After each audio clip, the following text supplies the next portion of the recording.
Okay. All right, just hold on to that, Ed. Yeah. Are we on, Judd, over here? Okay, so as you know, during our broadcast, after some of our folks speak, we like to have a little panel discussion.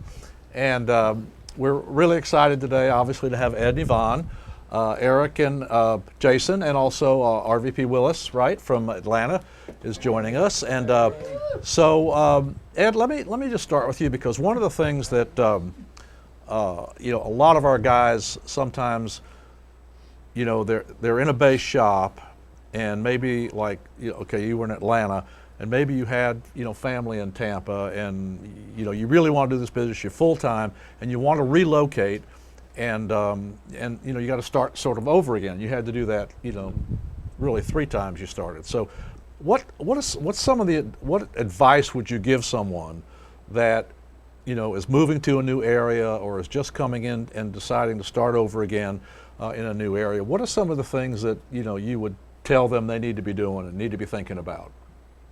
Good question. First thing I would say is, don't move.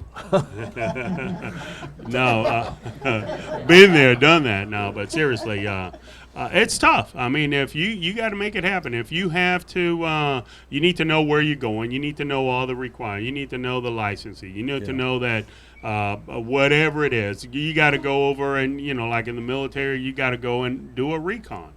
Just go over there and you know, find out if that's a place you want to go. If you got family there, you know, you got to be comfortable before you make that move. Okay, so when you make that move, you got to be hitting that ground and you got to be running.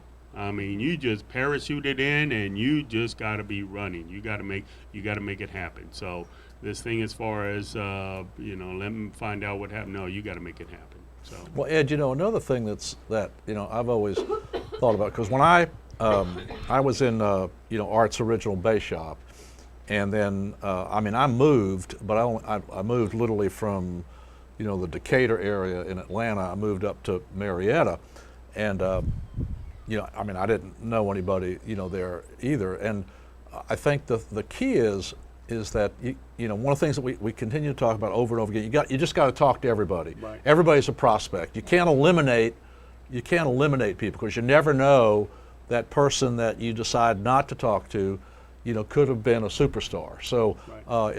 It's really important not to eliminate people. And Art always taught us that prospects were everywhere. And the fact of the matter is, prospects are everywhere, and you got to continue to believe that the next person you talk to, you know, could be a superstar. Mm-hmm. And when you were in Atlanta, now you were in the military. Did you prospect with military folks there in Atlanta, or how did you start in Atlanta with the business in terms of getting things going? Well, I'm glad you mentioned that, because yeah, I would say that a good, you know, 80-90% of the folks that came into our business came from the military. I mean, you got Fort McPherson, which is right there in downtown Atlanta. We would go over there and just walked in there, and you know, I would just look at everybody, and you know, if this person was E7 and above, you know, by their rank, I knew that, you know, they were, you know, 15 years into the military. So I would just ask them, hey, listen, you got anything lined up before you leave? You got anything? When are you retiring? Well, I'm retiring in 3 years, 2 years. You got anything lined up? No, not really. Well, you got to come take a look what I've been doing. This might be something for you. If it is, great. If it's not, well, that's great too. You know, but what I found out about, Rusty, it's not about that person you talk to. It's about who they know. Right. You know, who they know. They'll probably let you know, you need to go talk to this person, you need to go talk to this other person. So that's the one. Yeah, see, that's another important thing that I think a lot of people sometimes don't really think about is who might this person lead me to? Right. Because again, you know, the guy that recruited me, his name was Mike Bentley, in Atlanta. He was a sports writer there in Atlanta, and I was the only guy he ever talked to. I mean, I was the only guy he ever recruited, and not long after he recruited me, you know, he was out of the business. He was off doing something else, you know, and mistake. Big mistake. Big mistake. Huge mistake. Gargantuan mistake. You know, got God rest his soul, he actually passed away a couple of years ago. But anyway, the point is, you just have to talk to everybody. You've got to expose this opportunity, to whomever will listen to you. That's and right. I think that's real important. Yvonne, let me ask you a question. Partnership is really important to you and Ed, and partnership is something that you guys have obviously done as good or better than anybody. Explain again. I know you said a little bit about that, but sort of expound on that as in terms of how important that is, not only in your business, but in the business in general. So talk a little bit more about that. Okay.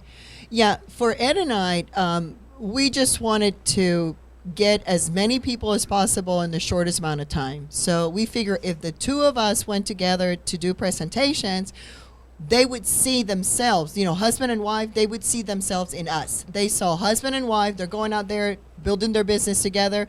They saw maybe we can do it together too. So we would normally hire husband and wife into the business too. The reason we were doing that is because we understood that this is a tough business.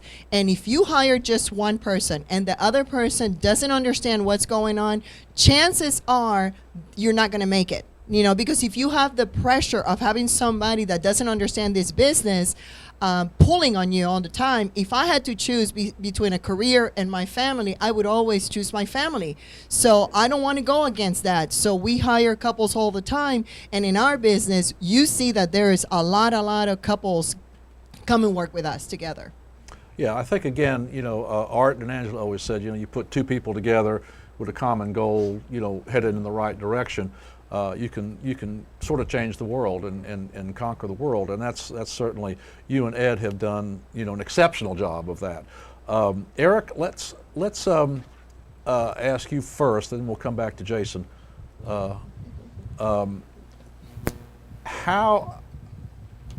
is it being the younger brother, okay, and having worked with Jason, and just working together? I mean, how has that been? And then sort of being involved with mom and dad, coming up, and just sort of give us that experience. What prompted you to decide that this is something you wanted to do?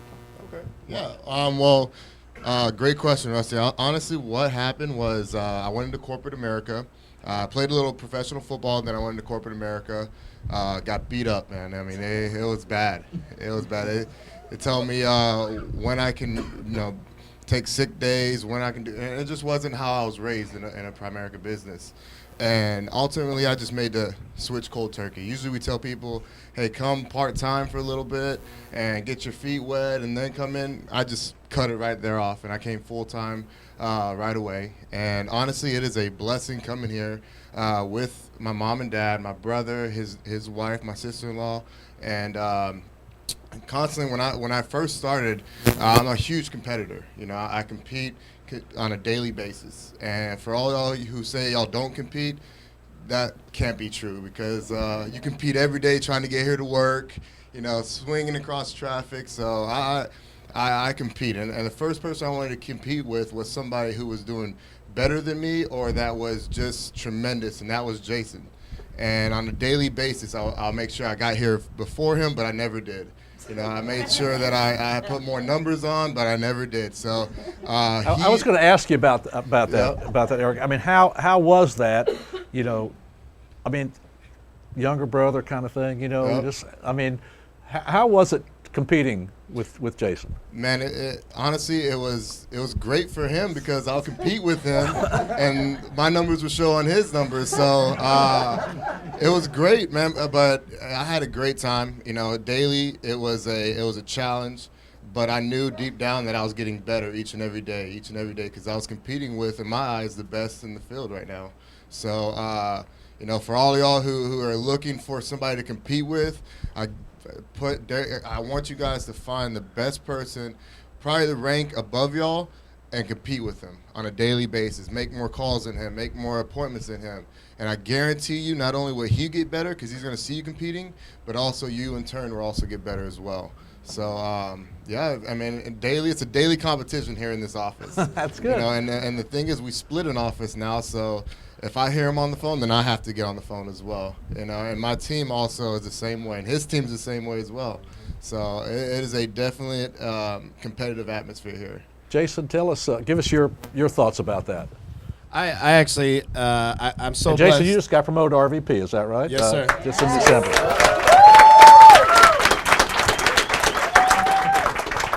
It's actually really a blessing to be able to work, with Eric. You're absolutely right. Eric is, raised in a competitive environment, playing football on a competitive, professional level. He knows nothing more than to compete, and to be in a business where you go to work every day working with your brother. I consider Eric my best friend, one of my best friends aside from my wife, and that's another person I come to work with every day on a daily basis. And to be able to be in this environment and to work with these guys, with the people that you love, going towards the same goal, I mean, it's unexplainable to describe how amazing it is. And I mean, we have our times in there where it gets pretty hairy in there, but we know that at the end of the day, it's to make each other better.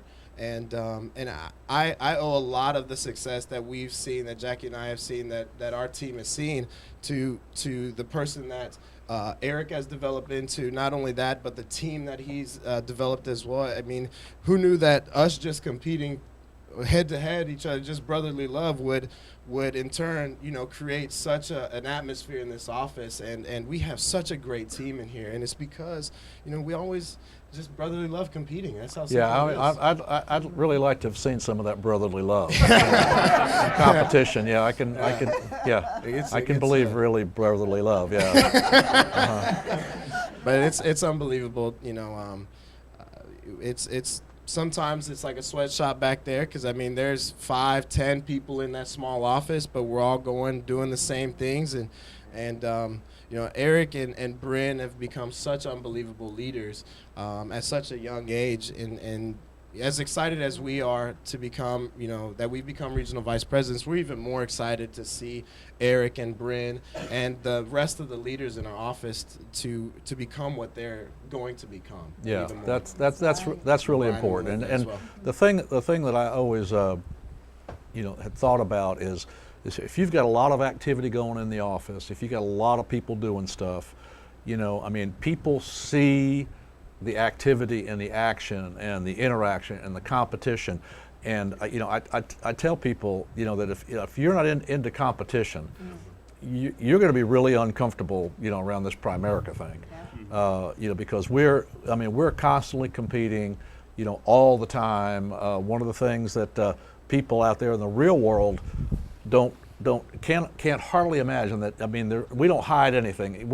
Everybody knows what everybody else is making. Everybody knows what everybody else is doing. We know that if you're on top, we know that if you're on the bottom. And for me, for Rusty Crossman personally, that was the greatest motivation in the world, is that I wanted to make sure. The one thing I wanted more than anything in the world, I wanted Art Williams to know that I was a stud. That I was one of his best. I was his first team player. I mean, I never wanted him to think that I was anything less than the very best. And if I had to do more to prove that, man, that's my motivation, Willis. I mean, I just wanted to go do more. Willis, let me ask you a question. You're in Atlanta. You're right there, not too far from the home office. I mean, do you utilize the home office at all? I mean, yes, sir. I mean, you're one of the lucky ones. By the way, I would tell people, even today, if I was thinking about starting over and moving, I'd go to Atlanta. Yeah. Because you've got that magnificent home office there, you've got all the facilities there, you've got everything. So you really do have a little bit of a distinct advantage over some of us. Tell us about that, a little bit about that.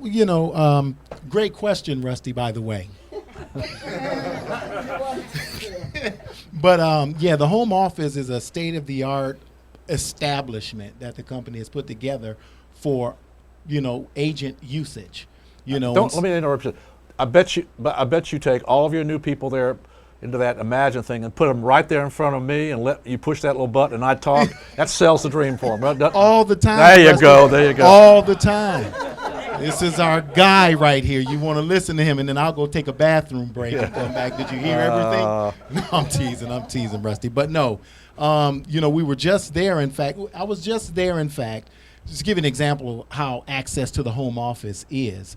I had a young recruit who went out and he made all the things happen for his bonus, but he was just a little tardy on passing his life exam.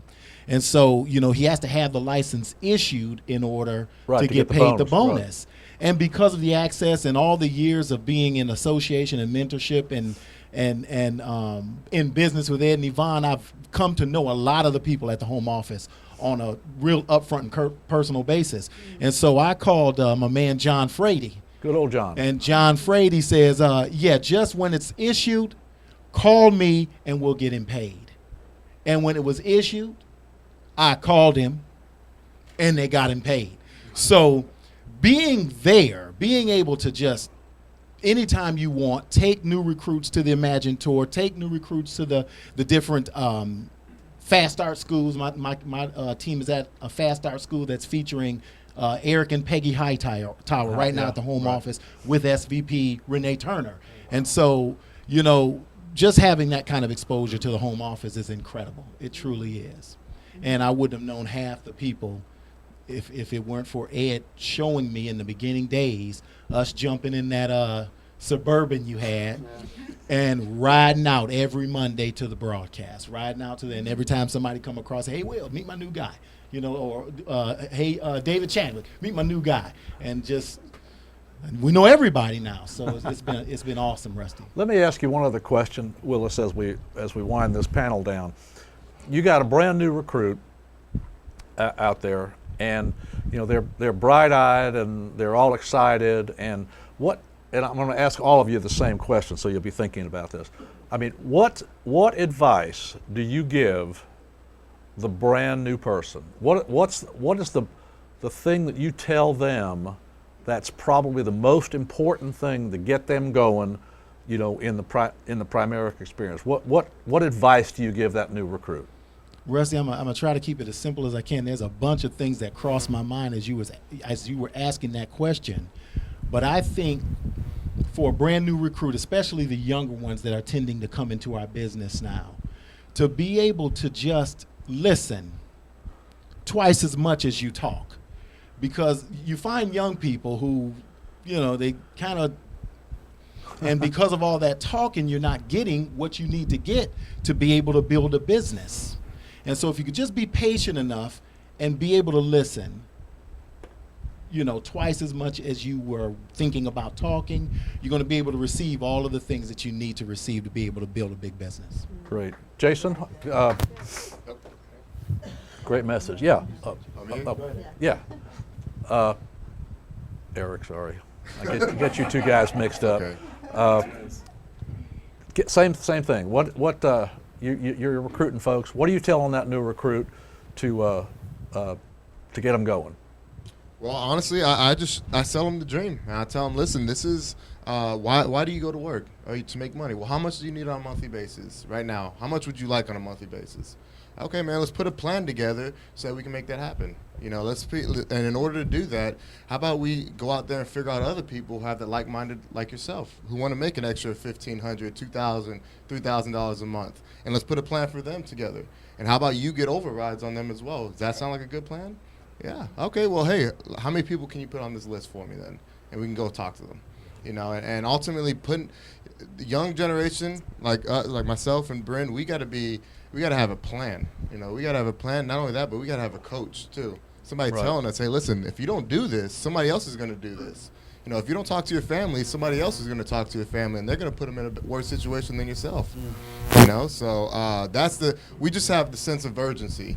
And honestly, I got that from one of our regional leaders here, Brian and Melinda. Uh-huh. They always have a sense of urgency, getting their kids out to fast start, so on and so forth.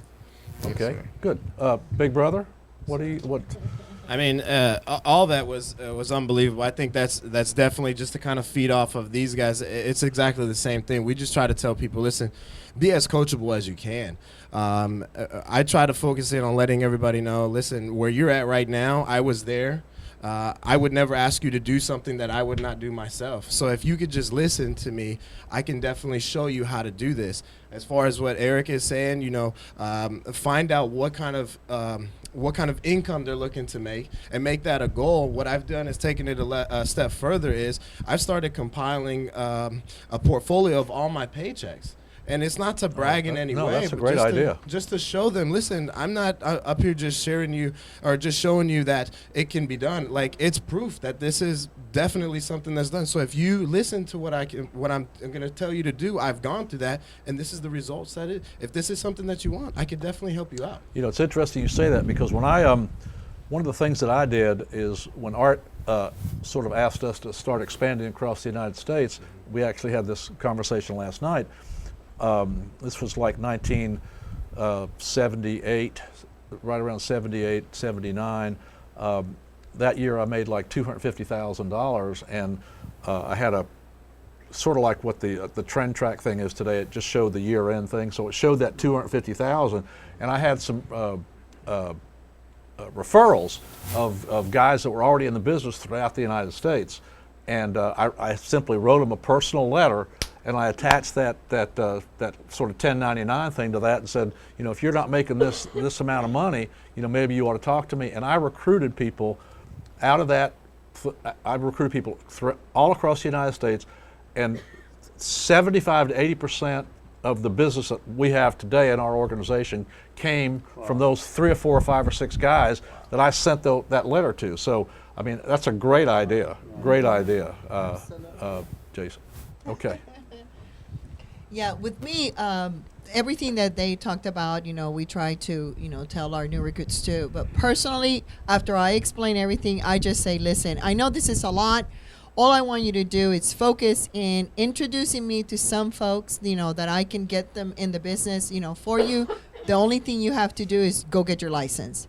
I'll do the rest. And that's almost like a simple, very simple plan, that they can see. Eventually, they're going to get everything else. But I want to make sure that they are not overwhelmed at first. We sell the dream. We tell them the game plan. And then I say, just introduce me to some people, and I'll help you get there. Go get your license. And that's very simple for us. Because, again, a really important point is that people have to see that it works.